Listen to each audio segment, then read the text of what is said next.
Benditos hermanos en Cristo Jesús, bendito pueblo de Dios.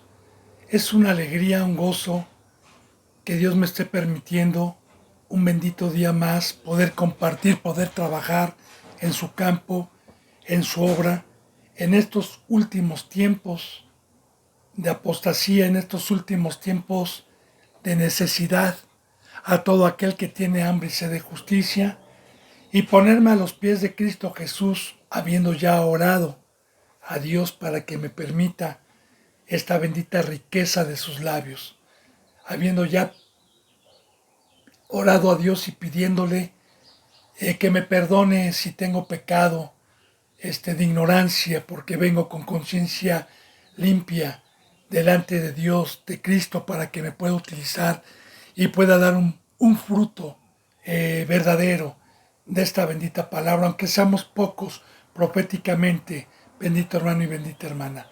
He orado por todos los que están aquí en México, en Estados Unidos, en España, en Ecuador, en Perú, en Colombia, en Brasil, en Chile, en Puerto Rico, en Ecuador, por todos los que van dando un seguimiento, los suscriptores, por todos los que daban un seguimiento y ya no lo dan, para que Dios los traiga.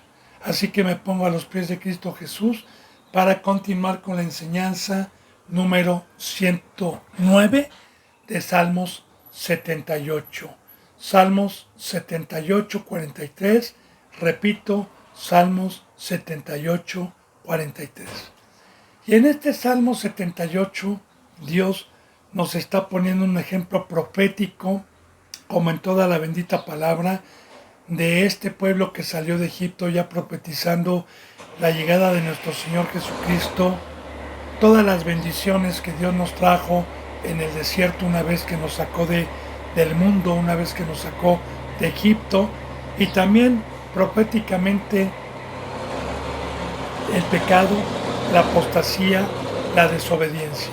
Entonces, esta bendita palabra, pueblo de Dios, es para temer, para tener reverencia, para meditar y conocer al Dios verdadero y también profundizar mediante la integridad, mediante el temor, mediante su presencia, el amor, las maravillas que muchos ciegos desechan y no se dan cuenta, cambiando la gloria de Dios y todas estas riquezas por lo corruptible, por el engaño del diablo. Son los deseos de este su siervo. Bueno, proseguimos, dice, cuando puso en Egipto sus señales y sus maravillas en el campo de Zoán, porque le recuerdo, bendito hermano y bendita hermana, que Dios está aquí profetizando cómo este pueblo ingrato, que posteriormente se volvió ingrato, ya profetizando también en la generación venidera del nuevo pacto, pudo ver las señales, pudo ver el poder de Dios, pudo ver cómo los rescató de la esclavitud, pudo pasar el mar rojo, pero vio todas las plagas y todo el poder con que Dios sacó de un ser en aquel entonces, un gobierno, un imperio que era Egipto, que era Faraón, y que ninguna de las naciones de alrededor podía con ese imperio, que era imposible que un hombre llamado Moisés, mediante el poder de Dios, fuese a libertad a todo ese pueblo del enemigo, de todo el ejército, de todo el poder de Satanás, ya profetizando a nuestro Señor Jesucristo, también que un solo hombre vino a vencer mediante el poder de Dios a Satanás, a la esclavitud en que estábamos y a todos los demonios. Entonces, nosotros también pudimos ver las señales a los que entramos por la puerta del redil, a los que se nos resucitó, a los que se nos dio el Espíritu, las señales. Está hablando de gente que tuvo un entendimiento a la palabra. Cuando puso en Egipto sus señales y sus maravillas en el campo de Zoán, que todo esto estaba en Egipto. Dice, y volvió sus ríos en sangre, los campos de Zoán. Cada que Dios habla de campo, habla de las obras, ya sea del mundo o ya sea del campo que nos trajo Cristo Jesús, que es la obra de amar al prójimo, la obra de alumbrar, la obra de estar a los pies de Cristo, o la obra de Egipto. Ahora, fíjese bien, ahí en ese campo, y volvió sus ríos en sangre y sus corrientes para que no bebiesen. Ahora, es muy importante, bendito hermano y bendita hermana, simbolizar, porque todo tiene simbolismo, o sea, todo tiene una revelación espiritual. Todo lo que Dios permitió físicamente en el Antiguo Testamento tiene una revelación espiritual, tiene una enseñanza hoy para el pueblo espiritual. Y le voy a decir algo. El agua que necesita mi espíritu desde que Dios me resucitó y que mantiene a mi espíritu con vida es la palabra y hacerla. Bienaventurado el que tiene hambre. El hambre es venir a la palabra, escucharla y sed de justicia, que le urge poner en práctica los mandamientos. La palabra justicia viene de justo. Y un justo es aquel que viene a escuchar el mandamiento y se apresura en ponerlo en práctica. Ahí está comiendo y está bebiendo. Y ese alimento y esa bebida nos da un crecimiento espiritual y se nos mantiene el espíritu con vida. Ahora, aquí abajo, en el planeta Tierra, Dios quita esa agua espiritual. Acuérdese también simbólicamente, yo le recuerdo, alguna ocasión, Cristo Jesús, cuando le predicaba a la samaritana que estaba en un pozo de agua sacando, desde ahí viene también una enseñanza muy profunda, que le dijo, dame a beber del pozo, de abajo. Y le dijo, no, Señor, ¿cómo tú siendo judío me pides a mí que soy samaritana? Aparte no tengo con qué sacar el agua. Dice, si tú supieras quién te está pidiendo darle de beber, tú me pedirías a mí agua, porque del agua que yo doy, ahí están las aguas, saltan como un chorro hasta vida eterna, que es la exhortación, la palabra, es el agua espiritual. Ahora, de igual manera, en el Antiguo Testamento, en Isaías, capítulo 1, dice también de las aguas. Dos males ha hecho mi pueblo. Me ha dejado a mí, Dios de aguas vivas, y ha bajado y ha descendido a Egipto y a Siria a pedir aguas, ¿sí?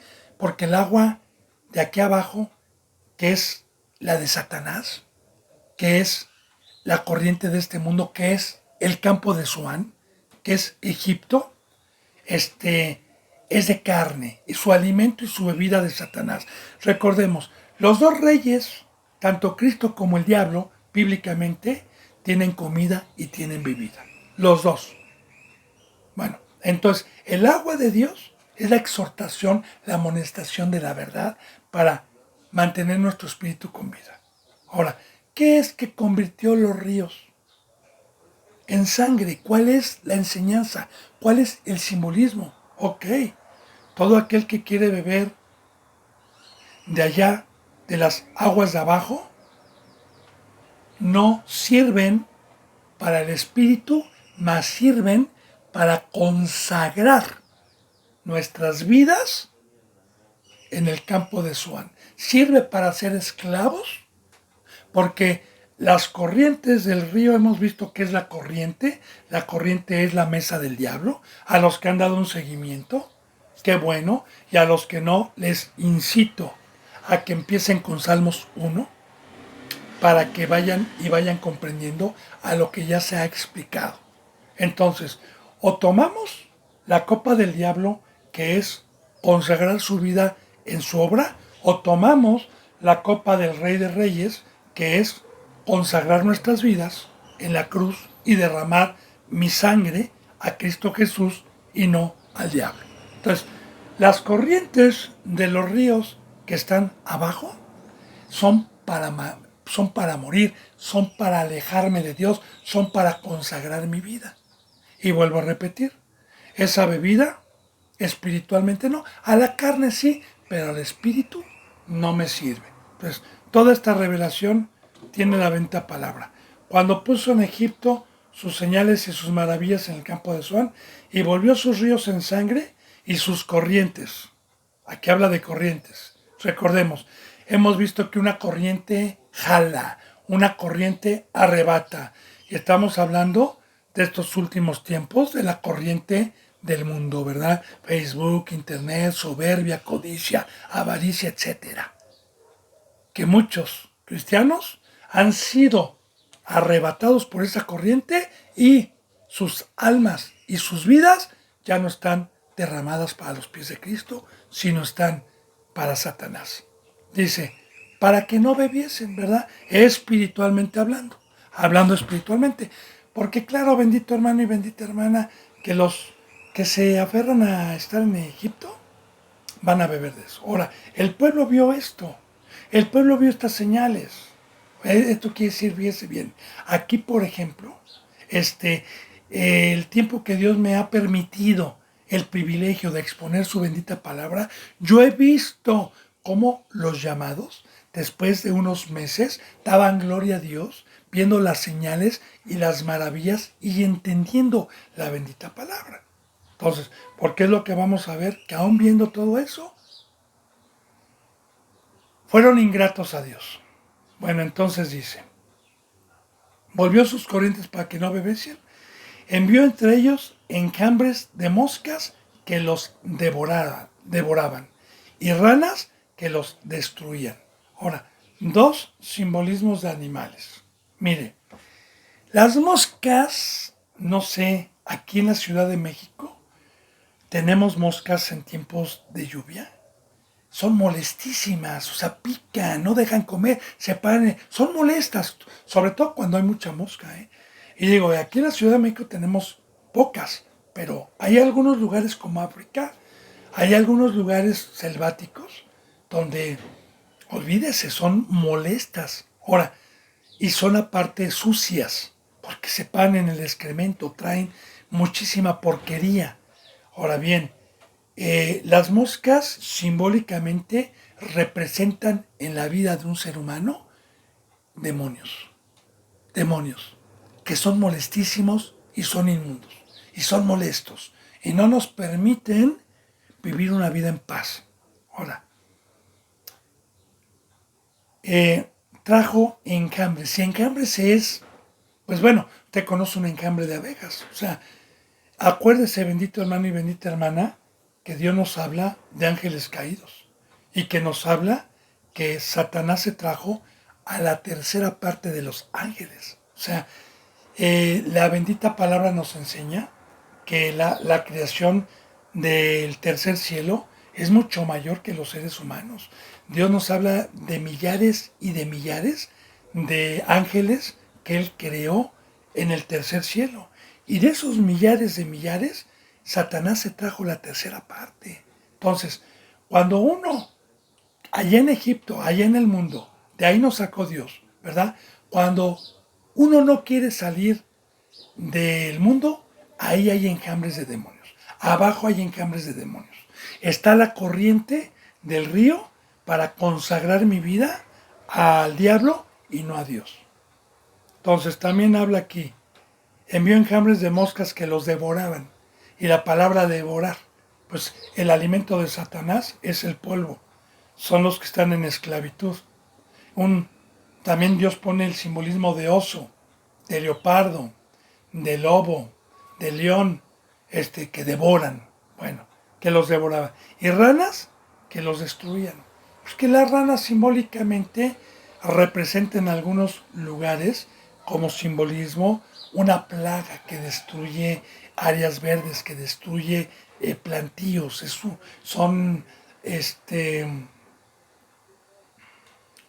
le dije el nombre y se me olvidó. Cuando son miles y miles y miles, ¿verdad? Como las langostas, son plagas, plagas, es la palabra, plagas que terminan. Y recordemos simbólicamente, con parábolas, Dios nos habla que Cristo Jesús es el que trajo la semilla, que nosotros somos los obreros que aramos el campo, que nosotros y Cristo Jesús sembramos, ¿verdad? Que uno es el que riega, otro es el que siembra, pero el crecimiento lo da Dios, que nos ha dado un Edén y que el árbol, si no da fruto, va a ser cortado. Entonces, todo con simbolismos, ¿verdad? Porque cuántas plagas, que son los demonios, han llegado a destruir el Edén, el campo, el paraíso, que Cristo Jesús, cuando trajo Yaró, trajo semilla, trajo agua, trajo lluvia, para que diéramos un fruto.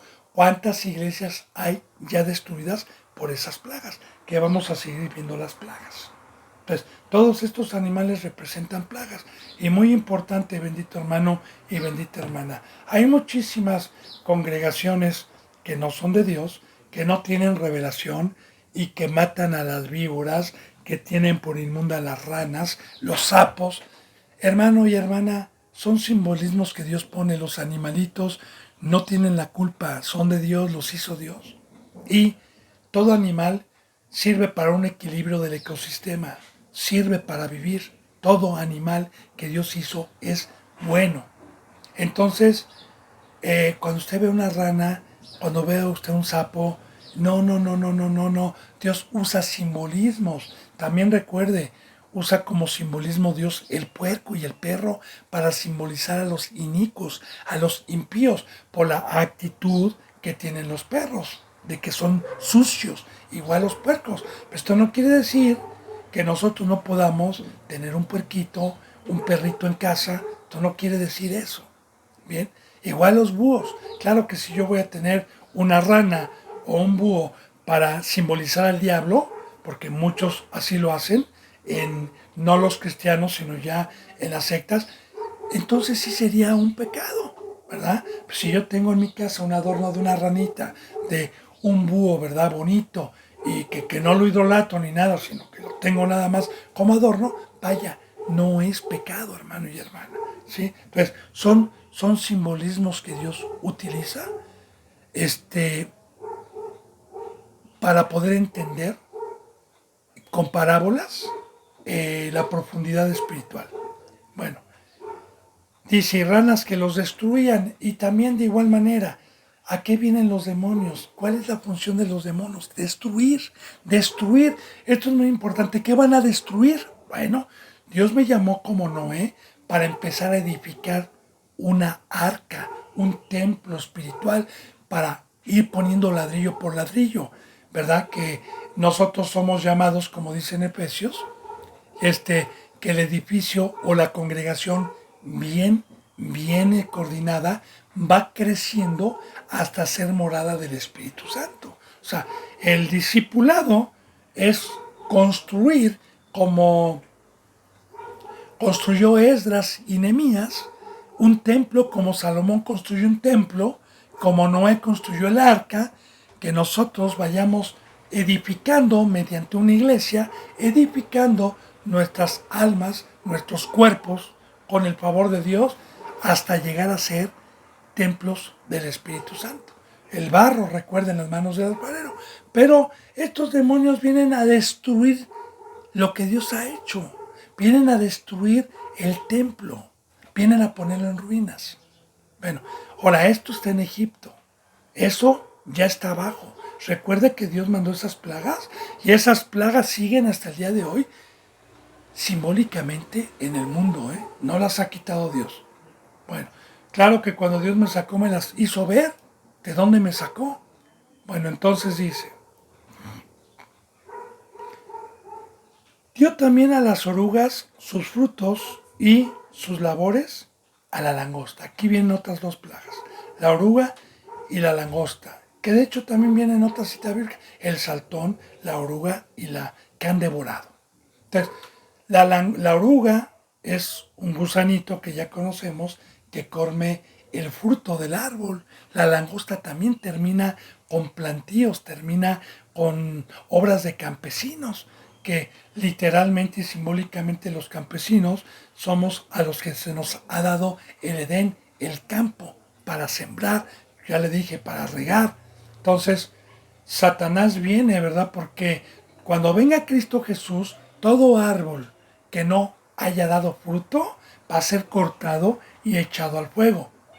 Todo árbol. Dios simbólicamente nos escogió, nos puso un vallado, nos puso en un Edén, nos puso protección para que llevemos fruto, porque el fruto nos va a salvar. Ahora, yo quiero ser de abajo y abajo hay plagas. O sea, yo estando en Egipto no puedo servir a dos señores. Vayamos entendiendo la profundidad de la palabra. Esta maldición ya está escrita abajo y sigue, ¿eh? Por los siglos de los siglos seguirá hasta que venga Cristo a destruirlo.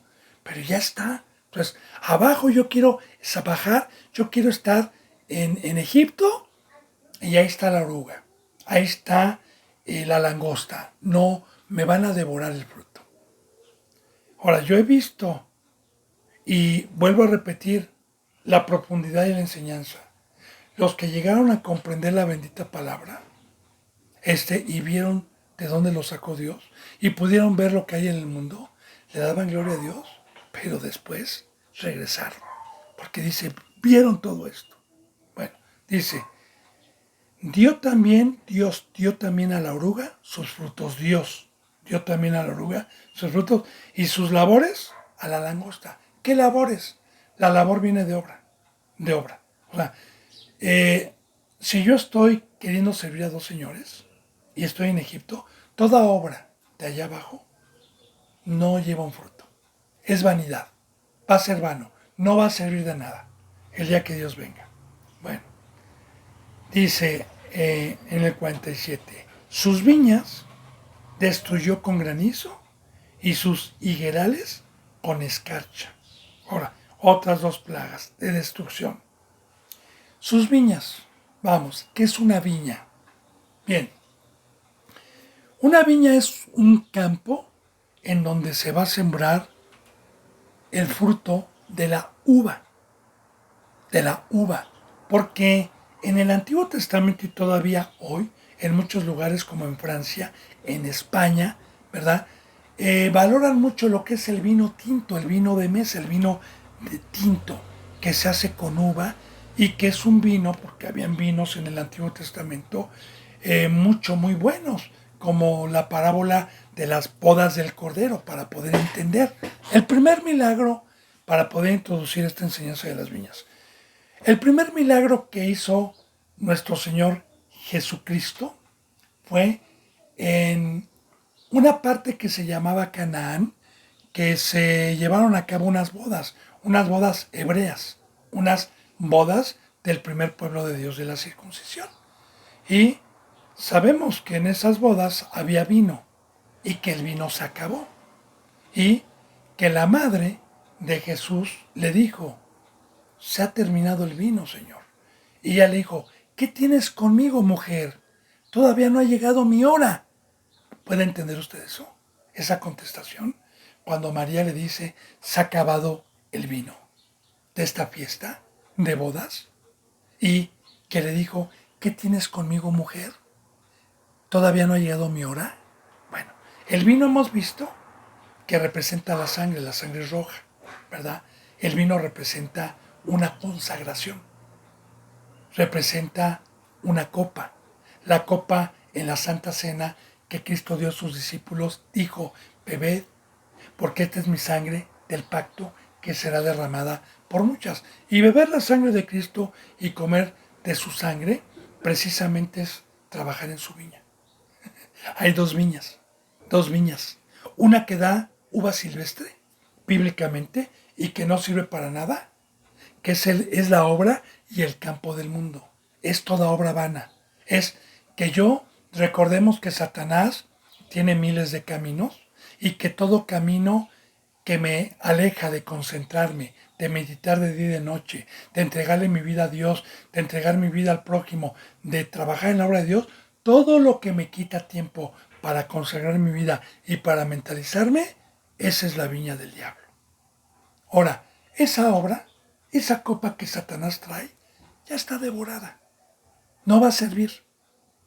Por eso dice, sus viñas que Satanás trajo, que es la obra, destruyó con granizo, que es simbólico, porque el granizo también, cuando hay alguna obra de algún campesino que sembró y que va bien su cosecha y que hay una granizada fuerte, pues queda totalmente destruido. Esto quiere decir que las plagas, que el granizo, que todos los que quieran esa obra de allá abajo, ya está profetizado, esa obra no va a servir de nada.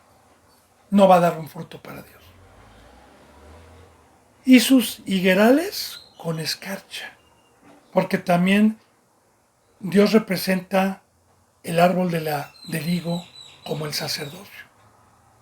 Recuerde cuando Cristo Jesús iba a alguna ocasión y tenía hambre y había una higuera y se acercó y no vio fruto y la maldijo y la secó.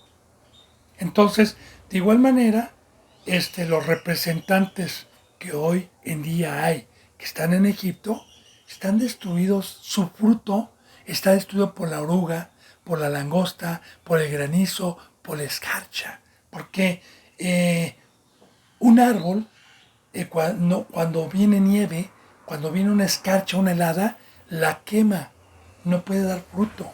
Son simbolismos. Y recuerde, cuando venga Cristo, el árbol que no tenga fruto va a ser cortado y desarraigado. Es muy importante lo que estamos viendo. Ojalá lo vaya entendiendo. Los que quieren amar a Egipto, al mundo, y quieren servir a Dios, pues toda su labor está destruida ya, ¿verdad? Y los que vieron las obras de Dios y regresaron, porque es lo que vamos a ver con este pueblo, que aún viendo sus maravillas, cómo dejó de destruir. Yo le digo, le vuelvo a dar testimonio. Gente que estuvo aquí le daba gloria a Dios, pudo discernir, pudo darse cuenta de dónde lo sacó Dios. Bueno, ahora dice, entregó al pedrisco sus bestias y sus ganados a los rayos. Ahora, entregó el pedrisco a la destrucción, ¿verdad?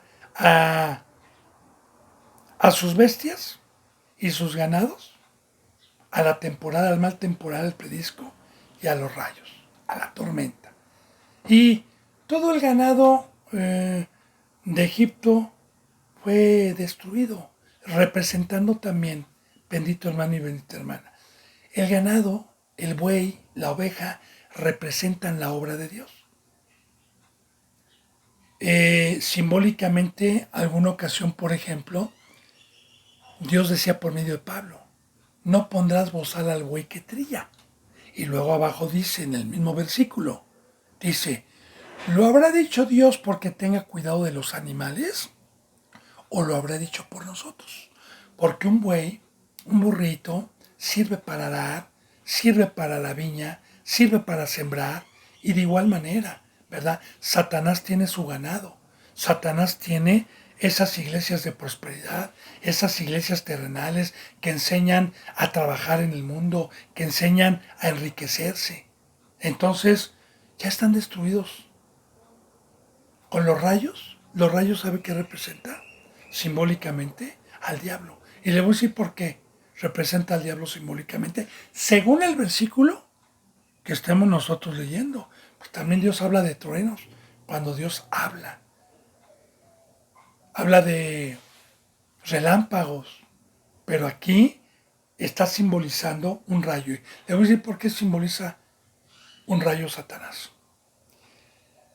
La bendita palabra nos dice que cuando Satanás pecó, cayó como rayo.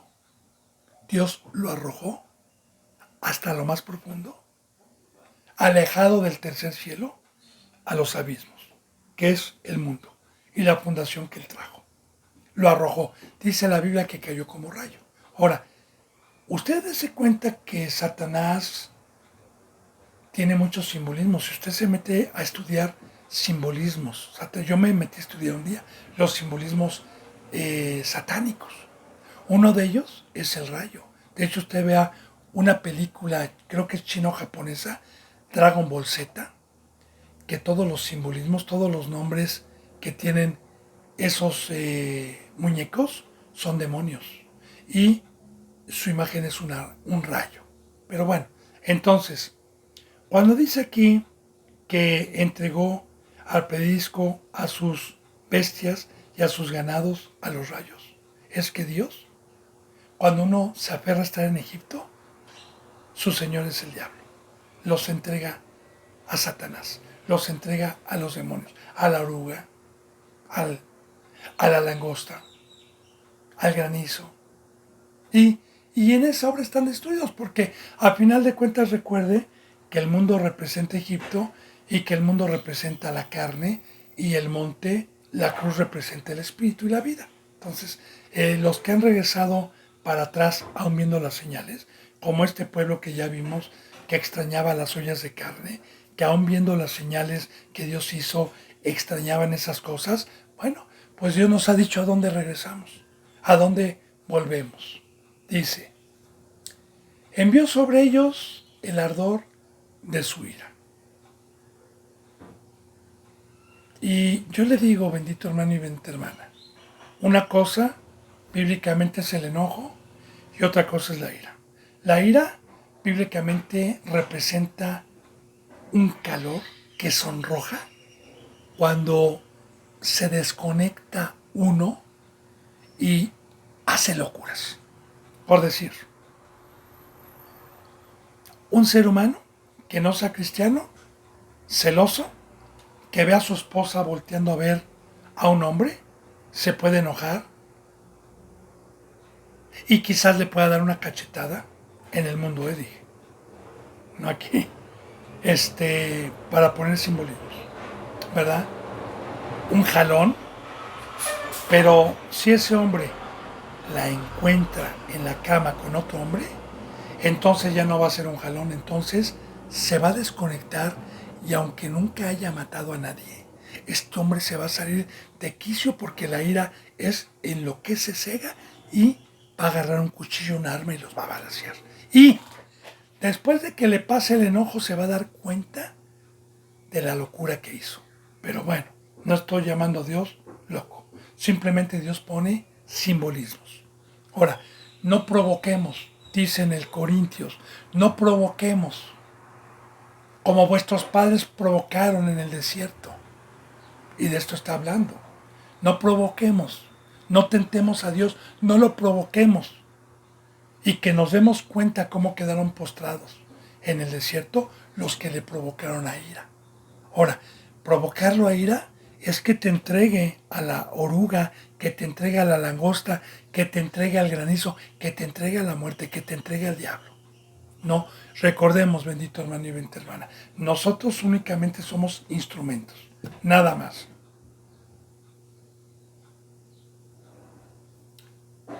Ahora, envió sobre ellos el ardor de su ira. Ya le dije, ahí está el ardor. Enojo, indignación y angustia. Les envió un ejército de ángeles destructores. Vaya, qué enseñanza. Recordemos, ángeles. ¿Qué significa la palabra ángel? Ángel significa mensajero. Ángel. Ahora, ponga mucha atención a esto, bendito hermano y bendita hermana. Bíblicamente, nosotros somos ángeles según Apocalipsis y algunos otros pasajes.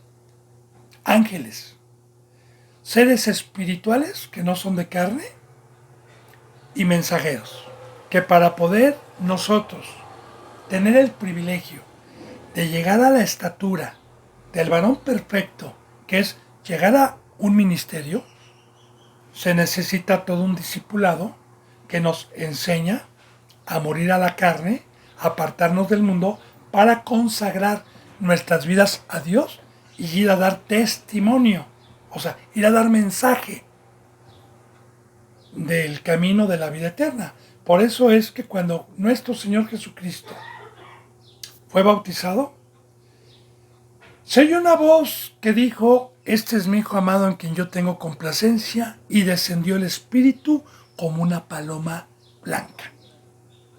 ¿Qué significa la paloma blanca?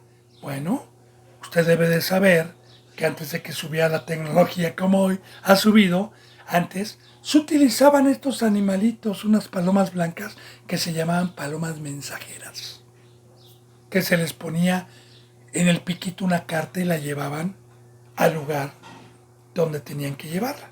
De igual manera también, ¿verdad? La paloma representa ser mensajeros a todos los que recibimos la llenura del Espíritu Santo.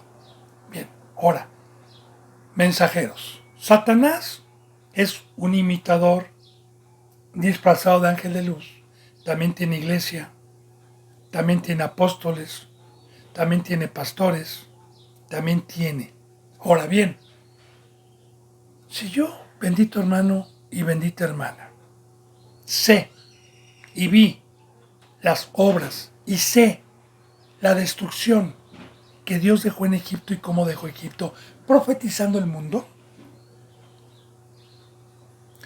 entonces Dios, por insensato, me va a entregar a congregaciones que los representantes sean mensajeros del diablo y que me destruyan. Profecía bíblica cumplida.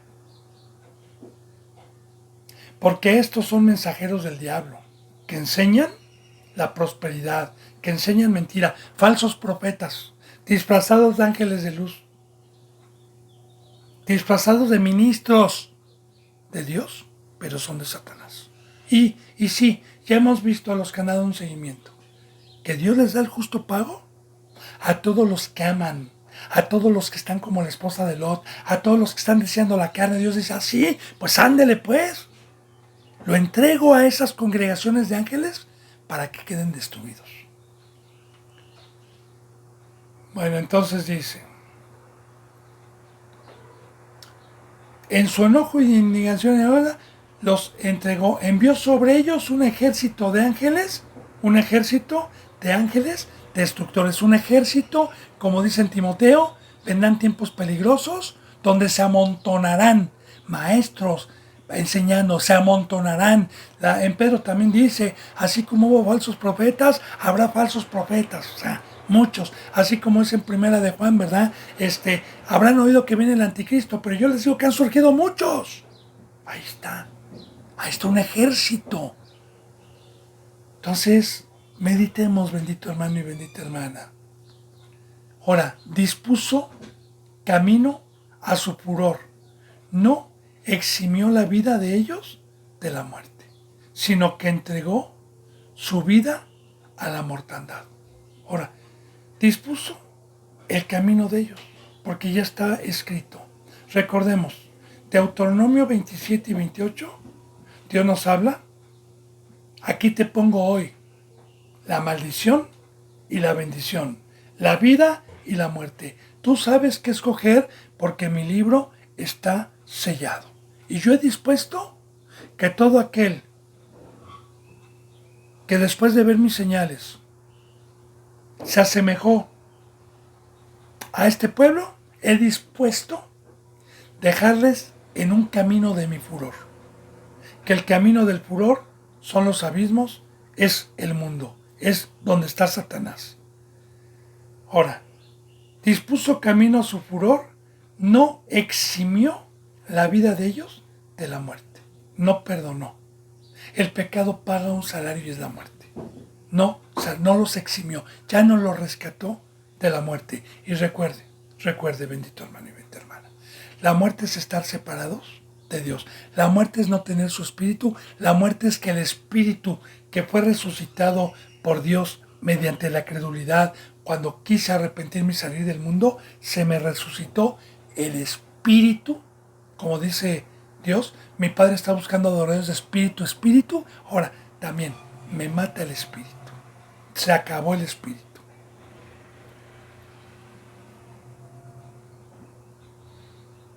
No eximió la vida de ellos de la muerte, sino que entregó su vida a la mortandad.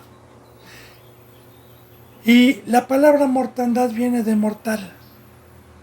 Y se me quitó la eternidad. Para todos aquellos que dicen que la salvación no se pierde. Porque Dios no juzga al pecador. Démonos cuenta. Está profetizando los que aman Egipto. Lo que ya quedó en Egipto. Ahora, lo que es de carne, carne es. Lo que es de espíritu, espíritu es. Cristo Jesús nos quitó la mortandad cuando nos resucitó espiritualmente Porque lo que es eterno no es esta funda humana. Lo que es eterno es lo que está dentro de mí, mi espíritu. Pero de igual manera, el pecado paga un salario y es la muerte de mi espíritu. Y me quedo en carne. Entonces, ahí está la mortandad. Nos quita la resurrección, nos quita la inmortalidad. Y hay muchos, muchísimos, que piensan que son cristianos, que piensan que se van a salvar y que ya son seres mortales, porque ya no son seres espirituales. Y esto proviene de Dios, sino que entregó su vida a la mortandad, su vida a la mortandad. O sea, les quitó su vida y los entregó a la mortandad. Hizo morir a todo primogénito de Egipto. Y de igual manera, bendito hermano y bendita hermana, mire, primogénito, la palabra primogénito la vamos a profundizar para poder entender esto. Bien. Bíblicamente Dios nos habla de un pueblo y de una iglesia de primogénitos en el nuevo pacto. ¿Qué es un primogénito? Bueno, un primogénito es aquel que fue llamado del mundo, se bautizó y terminó un discipulado. Y Dios lo hizo un ministro. Y Dios lo envió a alguna colonia, a alguna parte, a predicar por primera vez a gente que no tenía a Cristo Jesús en su corazón. Y que yo haya sido el primero que llegué a sus vidas. Y claro que como primero tengo el mandamiento de cuidarlo, de apacentarlo como una nodriza, ¿verdad? Y de ahí va a venir otro, y bueno, va a venir otro, y pues yo voy a ser el primogénito que Dios me permitió para llegar a ese lugar. Bien, de igual manera, si es que llegué, ¿verdad? Porque Dios nos ha llamado a todos para ser primogénitos, ya sea que cualquiera, sin importar el don, usted debe de empezar por su casa, por su padre, por su madre, por sus hermanos, por sus primos, ¿verdad? Debemos de empezar a hacer luz y ser los primeros que lleguemos. Ahora, de igual manera, si yo fallo a Dios, si yo cambio la gloria de Dios, como muchos que llegaron a tener un crecimiento espiritual y hicieron afrenta al Espíritu de gracia por cambiar la gloria de Dios por lo temporal, de igual manera voy a ser un primogénito de Satanás, un mensajero del diablo, que yo llegue a la gente a engañarla y que haga Satanás por medio una congregación que haya engañado. Entonces, ahí está, bendito hermano y bendita hermana, y ya está profético. Todos estos primogénitos del diablo que se disfrazan como ángel de luz, que son sus ministros, ya están destruidos. Y destruidos es que no tienen el Espíritu Santo de Dios. Bueno, dice, hizo morir a todo primogénito en Egipto, las primicias de su fuerza en las tiendas de Cam. Las primicias de su fuerza. Y aquí ya lo estamos viendo, ¿verdad? Porque la fuerza de Dios son los primogénitos, es la iglesia. Claro, la gloria es de Dios. Porque no es por obras. Si nosotros estamos peleando con Satanás como primicias de Dios en algún lugar, yo, por ejemplo, soy primogénito de aquí, de este lugar. Yo fui el primero que llegué a la vida de mi hijo, de mi esposa, de hermanas, de hermanos, ¿va? Cuando eran católicos, cuando estaban, fui el primero que llegué a sus vidas.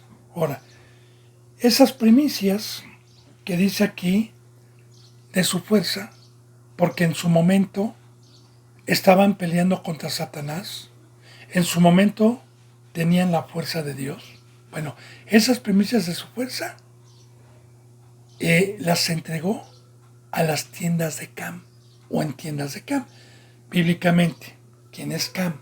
Bueno,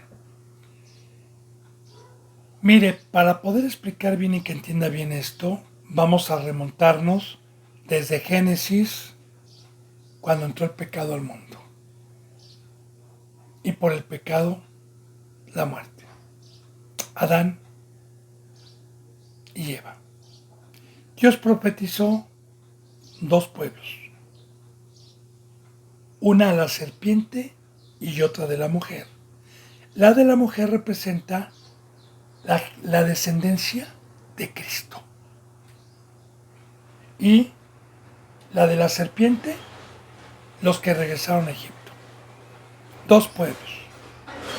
Bien, ahora, una vez que Adán y Eva fueron perdonados y tuvieron el favor de Dios, en Caín venía la descendencia del maligno que mató a Abel. Caín fue expulsado a la tierra de Nod. Y ahí, ese pueblo no era de Dios.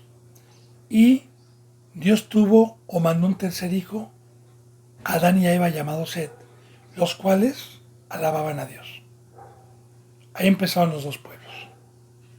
Bien, ahora bien, ya después de mucho tiempo, los hijos de Dios pecaron y tuvieron una comunión con la descendencia de Caín y nacieron gigantes. Todo tiene simbolismo bíblico, bendito hermano y bendita hermana. Ahorita no me voy a poner a explicar, pero ahí están los contactos. Cuando quiera que profundicemos todo eso que han desvirtuado también, que ángeles del cielo vinieron y violaron, bueno, han hecho una porquería de la belleza, de la enseñanza de Dios, que es profético todo, que es una profecía. Nacieron gigantes y en esos tiempos nada más había un justo, que era Noé, nada más un justo.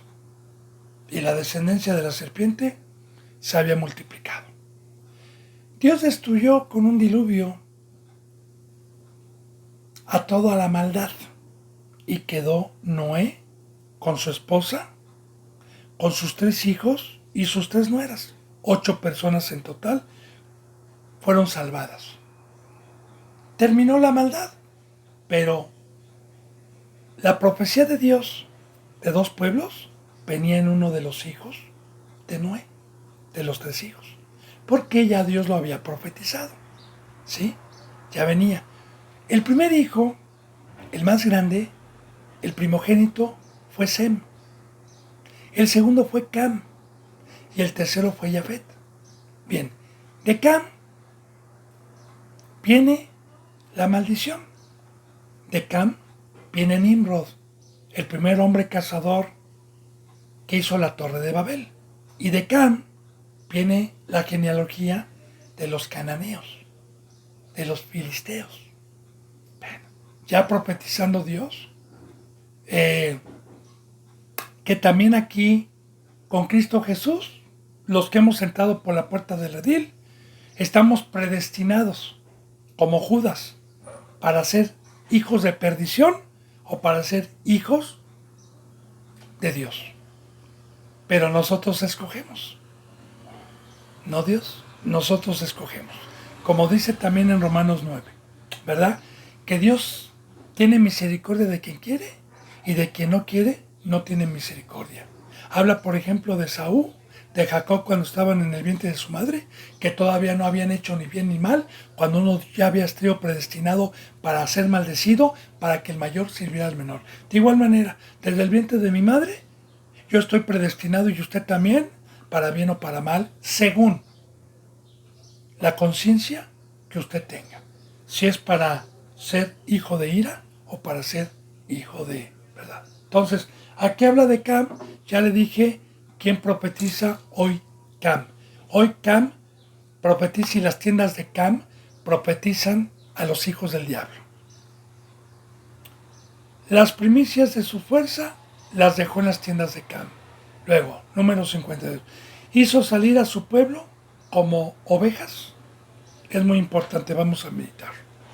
¿Qué es esto? Porque todo tiene mucha profundidad. Bendito hermano y bendita hermana. Mire, hizo salir. Éxodo significa salida. Como ovejas. Bueno, yo cuando estaba en Egipto, cuando era del mundo, era un cabrito. Y un cabrito representa un animal hiperactivo, un animal que no le obedece al pastor o que no tiene pastor, un animal que anda, pues ahora sí que separado de un rebaño y cornea y es hiperactivo. Bien, ahora, en el momento que fui llamado, mediante el amor y la preparación del poder del Evangelio, y creí, me convirtió Dios de un cabrito cuando salí, porque la palabra salir es que el Evangelio me dice, arrepiéntete, toma tu cruz, sepárate, sal del mundo, ¿sí? Salí. Y en ese momento me resucitó en una ovejita porque me dio un pastor, me puso en un redil, me puso con una familia para apacentarme, y una ovejita representa un animal manso, un animal semiciego, que me dijo Dios que yo no veía, que necesitaba un pastor, y yo creí, y ahí entra la primera bienaventuranza, bienaventurado el pobre de espíritu, y el pobre es el que reconoce que no somos sabios, que no somos nada sin Dios, que me deje guiar, porque Dios es mi luz, que sea manso, que esté en una congregación todos los días y con el pastor que es Cristo Jesús. Entonces, muy importante lo que hizo salir a su pueblo como ovejas. Y ahí está la parábola del redil. ¿Qué dice Cristo Jesús? Yo soy la puerta de las ovejas. Todo el que entra escucha mi voz y yo las reconozco como ovejas. ¿Quiénes? Los que entran, pues, los que salieron de Egipto. Ahora, hice salir al pueblo como ovejas y los llevó por el desierto como un rebaño. Ahí está. Yo soy Jehová es mi pastor y nada me faltará. En lugares de delicados pastos me hará reposar. En aguas cristalinas me dará de beber. Entonces, nos guió Cristo Jesús aquí. En el momento en que yo salgo de Egipto, en el momento en que yo tomo mi cruz, soy acreedor, como dijo Juan el Bautista, ¿verdad? Arrepiéntanse, porque el reino de los cielos se ha acercado. O sea, para tener derecho a ser guiado por este rey, por este pastor, necesité salir. Ahora, fui guiado.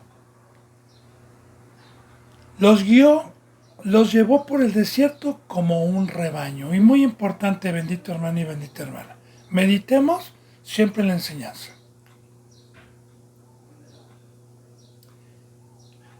Los llevó por el desierto. Recordemos, en este versículo bíblico, ¿qué representa el desierto? El desierto representa que no hay Facebook, en el desierto no hay internet, en el desierto no hay escuelas, en el desierto no hay empresas, en el desierto no hay más que una obra: servir a Dios. Porque la palabra de Dios dice que Dios lo sacó en el desierto para servirle. ¿Y qué es esto? Que precisamente Dios me quita eso para poder mentalizarme y no tener distracciones. Por fe, simbólicamente, para servir a Dios, para no perderme, simbólicamente. Ahora, nos sacó al desierto, que es la cruz de Cristo, que es sacarnos del mundo, que es una nueva vida, ¿verdad? Donde únicamente tenemos maná, tenemos la peña herida que es Cristo Jesús y tenemos el fuego que es de Dios. Como le dijo Dios a Pablo, bástate con mi gracia. Y como dice la alabanza, que se vayan todos, menos tu presencia, que me falte el mundo, menos el Espíritu Santo. ¿Okay? Es el desierto. Morir totalmente al mundo. Ahora, los guió, los llevó por el desierto como un rebaño. Y muy importante ahora, como un rebaño, ¿qué significa? Mira, hermano y hermana, lamentablemente hoy está la apostasía y no hay rebaños. Porque un rebaño está lunes, martes, miércoles, jueves, viernes, sábado y domingo, las 24 horas juntos.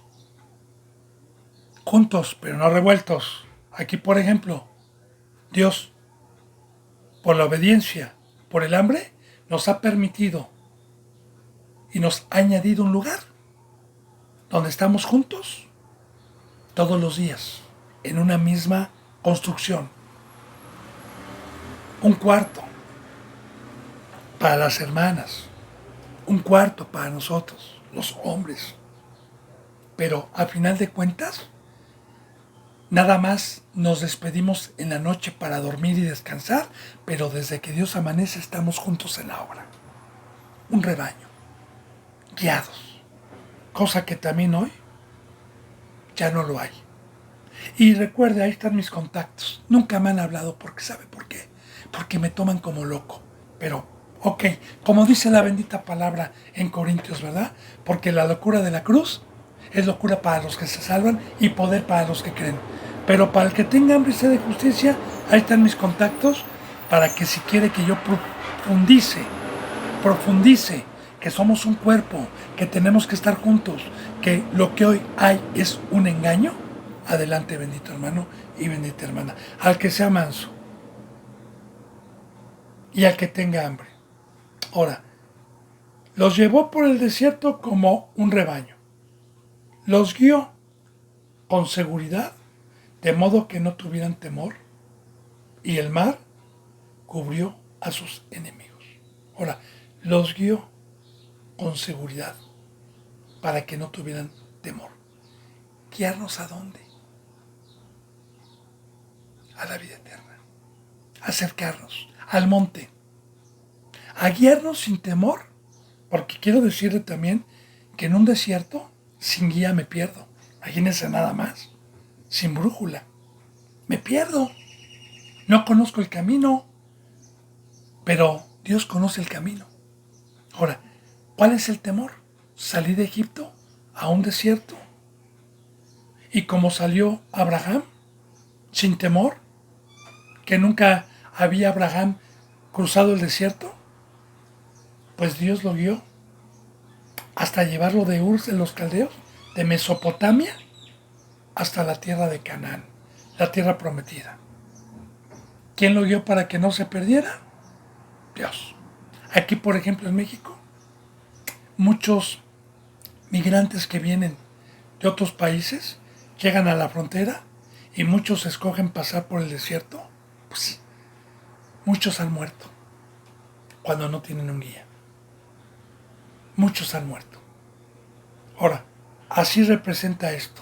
Para poder llegar a la vida eterna, para poder caminar este camino nuevo que no conocía, necesito guiar.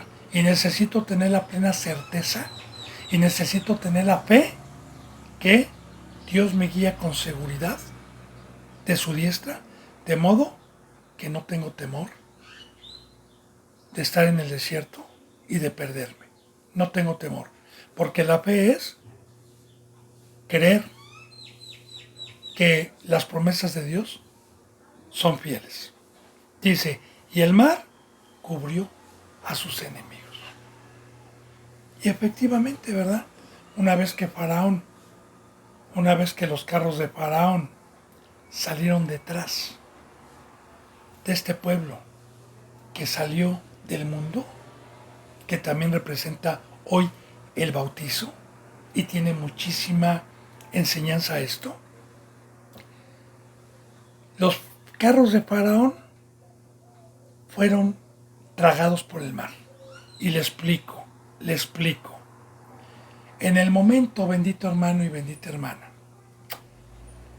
que Dios me sacó, mi éxodo fue cuando llegó el Evangelio por primera vez a mi vida y Cristo Jesús, mediante su palabra viva, me sacó de Egipto. Y en el momento que me sacó, el bautizo representó sacarme, representó la salida. Los demonios venían atrás de mí, pero se quedaron en el mar, que es el mundo. Ellos no pueden salir del mar. Los demonios están abajo, Dios les cortó las alas al dragón para que no pudiese salir del mar y de abajo. Otra cita para fortalecer lo que le digo, para concordar lo que le digo.